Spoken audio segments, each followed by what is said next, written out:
اور ایک بات، چند دنوں بعد جو ہے یا چند مہینوں کے بعد کوئی نہ کوئی بندہ جو ہے ایک نہ ایک شوشن چھوڑ دیتا ہے اور وہ ہمیں دھوکہ دیتا ہے، اور ہم جو ہے بالخصوص ائمہ مساجد مدرسین اپنے قانون ضابطے کو بھول کر اس کے دھوکے کے پیچھے لگ جاتے ہیں۔ جو اس نے دھوکے کی بات کی ہے نا، ہم اس کے پیچھے لگ جاتے ہیں اور پھر فون کرتے ہیں کہ یہ مسئلہ کیسے ہے، فلاں مسئلہ کیسے ہے۔ مثال کے طور پہ ابھی ایک غیر مقلد عالم ابو محمد سلفی کی ایک ویڈیو چل رہی ہے، اس میں وہ رفع دین کے حوالے سے بات کر رہا ہے۔ رفع دین کے حوالے سے بات کرتے کرتے اس نے دلیل دی کہ امام ابو حنیفہ رحمۃ اللہ علیہ بھی رفع دین کرتے ہوں گے، کہتا میرا دعویٰ ہے، اور دعوے کو ثابت کرنے کے لیے اس نے کہا کہ امام ابو حنیفہ رحمۃ اللہ علیہ کے مایہ ناز شاگرد ہیں امام محمد رحمۃ اللہ علیہ۔ امام محمد رحمۃ اللہ علیہ نے موطا امام محمد لکھی ہے، موطا امام محمد میں سب سے پہلی حدیث رفع دین کرنے والی لکھی ہے، تو جب لکھی ہے تو اس پر عمل بھی کرتے ہوں گے، لہذا وہ رفع دین کرتے ہیں۔ اب کوئی بندہ کہے کہ حضرت عیسیٰ علیہ السلام کو مانتا ہوں، حضرت عیسیٰ علیہ السلام کا یہ کلمہ ہے لا الہ الا اللہ عیسیٰ روح اللہ، تو بتاؤ کوئی بندہ کہے جب وہ کلمے کو مانتا ہے تو عمل بھی تو کرتا ہوگا نا، ایسے ہوگا؟ ایسے ہوگا؟ کوئی بھی ایسے نہیں کرے گا کہ لا الہ الا اللہ عیسیٰ روح اللہ کو مانتا ہے لیکن اس پر عمل نہیں کرے۔ عمل کس پر کرے گا؟ لا الہ الا اللہ محمد رسول اللہ پہ عمل کرے گا۔ لا الہ الا اللہ آدم صفی اللہ مانتے کہ نہیں مانتے؟ وہ بولو عمل کس پہ کرتے ہیں؟ لا الہ الا اللہ محمد رسول اللہ پہ۔ لا الہ الا اللہ ابراہیم خلیل اللہ مانتے ہیں کہ نہیں مانتے؟ مانتے ہیں، لیکن عمل کس پہ کرتے ہیں؟ لا الہ الا اللہ محمد رسول اللہ۔ وجہ کیا ہے؟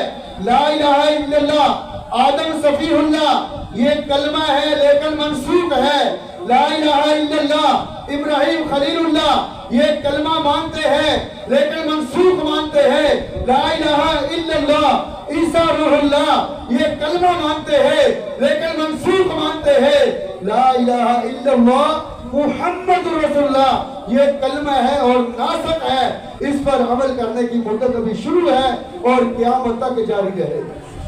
اور یہی یہاں پر وجہ ہے کہ بعض حدیثیں منسوخ ہے، بعض حدیثیں ناسخ ہے۔ اگر موطا امام محمد کو اٹھائے تو سب سے پہلی حدیث رفع دین کرنے والی ہے، اور اس کے بعد تقریباً 7-8 حدیثیں جو ہے ترک رفع دین والی ہے۔ دھوکہ دینے کے لیے منسوخ حدیث تو نظر آ گئی، لیکن امانت لوگوں تک پہنچانے کے لیے بعد والی 7 حدیثیں نظر نہیں ہے کہ جو امام محمد 7-8 حدیثیں بعد میں لائے تو بھائی یہ دھوکہ دیتے ہیں۔ تو اس لیے کوئی بندہ بھی اگر کہے کہ یہ حدیث ہے، یہ حدیث ہے، آپ نے حدیث کا انکار نہیں کرنا۔ آپ نے حدیث کا انکار ہے، ہم کبھی انکار کرتے ہیں؟ ہم نے کبھی کہا کہ ہم رفع دین کرنے والی حدیث کا انکار کرتے ہیں؟ ہم نے اس کو نہیں مانتے۔ کبھی کہا ہمارے مولوی نے، کبھی کہا ہمارے شیخ الحدیث نے، کبھی کہا ہمارے مناظر نے، کبھی کہا کہ ہم امام کے پیچھے سورہ فاتحہ والی حدیث نہیں مانتے، یا آمین اونچی والی حدیث نہیں مانتے، یا کہری قامت والی حدیث نہیں مانتے، یا رفع دین والی حدیث نہیں مانتے؟ کبھی کہا؟ کبھی کسی مولوی سے سنا ہو؟ بھئی کسی نے سنا ہے تو بتا دے، کسی مولوی نے کہا ہو کہ ہم ان حدیثوں کو نہیں مانتے، ہم ساری حدیثوں کو مانتے ہیں، لیکن ان کے عمل والی حدیثیں منسوخ ہے اور ہمارے عمل والی حدیثیں ناسخ ہے۔ کیا ہے؟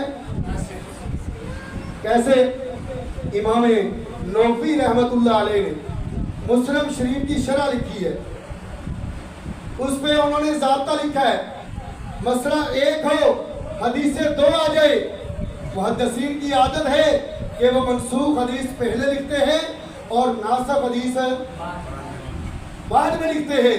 اس ذات کا رسول کو سامنے رکھے اور آپ غیر مقلدین کے عمل والی حدیثوں کو اٹھائے، یقینی طور پر سیاہ ستہ ہو یا دنیا کی کوئی بھی حدیث کی کتاب ہو، اس کے اندر ان کے عمل والی حدیثیں یقینی طور پر آپ کو پہلے ملے گی، اور ہمارے عمل والی حدیثیں یقینی طور پر ہر کتاب میں بعد میں ملے گی۔ رفع دین کرنے والی حدیثیں پہلے ملے گی، نہ کرنے والی بعد میں ملے گی، آمین اونچی والی حدیثیں پہلے ملے گی اور آمین آہستہ والی حدیثیں بعد میں ملے گی، گہری اقامت والی حدیثیں پہلے ملے گی، دوہری اقامت والی حدیثیں بعد میں ملے گی۔ اسی طرح امام کے پیچھے سورہ فاتحہ پڑھنے والی حدیثیں یہ پہلے ملے گی، اور نہ پڑھنے والی آپ کو، یہ میں دعوے کے ساتھ کہتا ہوں۔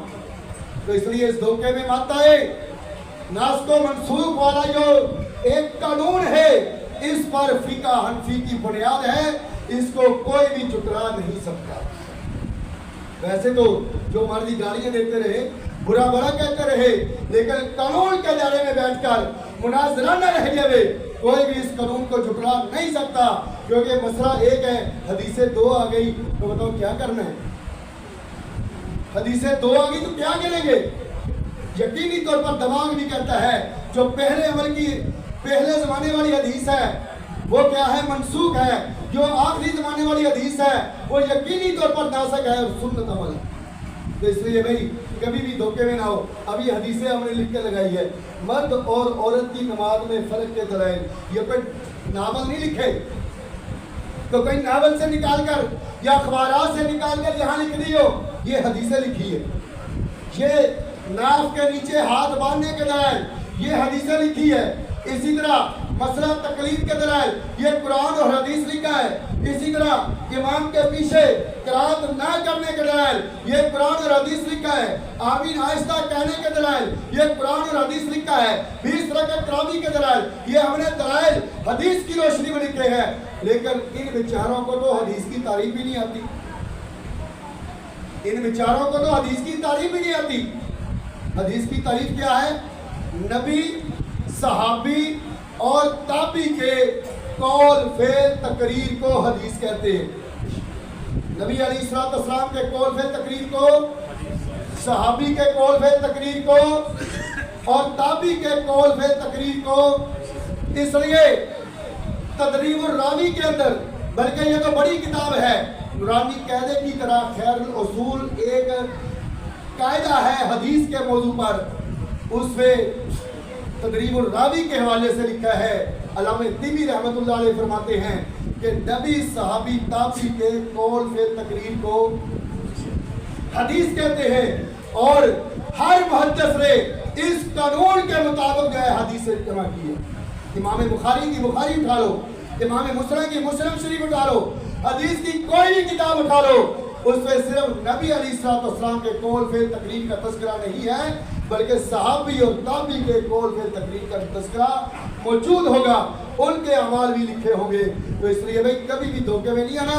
اگر کوئی بندہ کہے نا، کوئی کلپ آپ کے پاس آ جائے کہ دیکھو جی رفع دین کرنے کے دلائل آگے ہیں، تو آپ ان کو کہو ہم مانتے ہیں، لیکن اس کے بعد آپ کو نہ کرنے کے دلائل ملیں گے۔ تو کہیں گے کہاں؟ آپ کہیں جس جگہ رفع دین کرنے کی حدیث لکھی ہے اس سے اگلی حدیث نہ کرنے کی ہے، جس جگہ آمین اونچی والی حدیث لکھی ہے اس سے اگلی حدیث آہستہ والی ہے، جس جگہ گہری اقامت والی حدیث موجود ہے اس سے اگلی حدیث دوہری اقامت والی موجود ہے، جس جگہ فجر کی سنتیں فوراً پڑھ لو اگر رہ گئی ہے یہ لکھی ہے، اس سے اگلی حدیث کہ فجر کی سنتیں رہ گئی ہوں تو سورج نکلنے کے بعد ادا کرو، یہ لکھی ہے۔ آپ بتا سکتے ہیں تو کہیں گے کہاں؟ کہا جہاں سے آپ بیان کر رہے ہیں وہاں سے میں بیان کروں۔ جس کتاب کا حوالہ آپ دے رہے اسی کتاب کا حوالہ میں دے رہا ہوں۔ آپ کتاب لائیں، آپ کی حدیث آپ بتائیں گے، میں آپ کے ساتھ والی حدیث بتا دوں گا۔